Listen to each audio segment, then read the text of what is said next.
अस्सलाम वालेकुम। कल मैंने आपसे एक सवाल किया था, पोस्ट डाली थी कि नेकी कर दरिया में डाल। ये वाला जुमला दिया था मैंने आपको और पूछा था कि इसमें कौन सा रमूज़ औक़ाफ़ इस्तेमाल किया गया है, यानी कौन सा पंक्चुएशन इस्तेमाल किया गया है। तो देखिए, ये रहा आपका रिज़ल्ट जो आपने वोट दिया है। सबसे ज़्यादा कोसेन को मिला है, कोसेन को ज़्यादा मिला है 60%, वावेन को 27%, वक्फा 13% और सक्ता 0%। तो सक्ता के लिए तो मैं खुश हूँ कि इसमें आपको कोई कन्फ्यूजन नहीं है कि ये चीज़ नहीं है।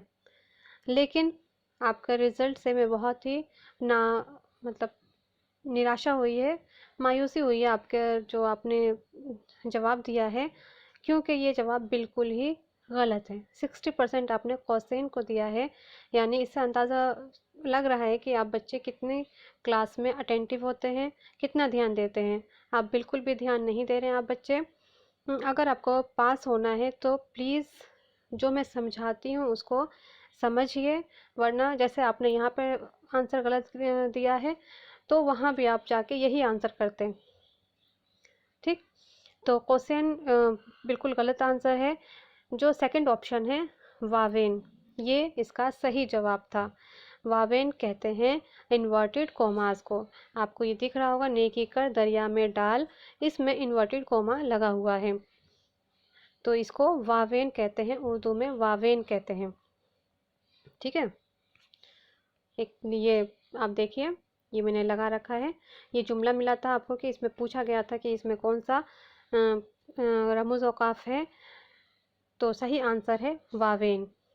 कौसेन कहते हैं ब्रैकेट को, मैंने ये बना रखा है ब्लू कलर से, ये मैंने ब्रैकेट का निशान बना रखा है।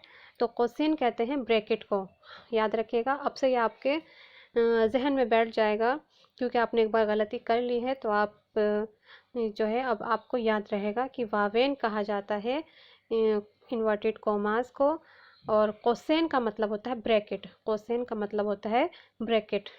ठीक, तो बस यही बताना था आपको कि आपकी तैयारी कितनी चल रही है। तो जो मैं क्लास लेती हूँ उसमें आप ध्यान दिया कीजिए और पूरी क्लास में शामिल रहा कीजिए। सही से अगर आपको समझना है तो। अल्लाह हाफिज़।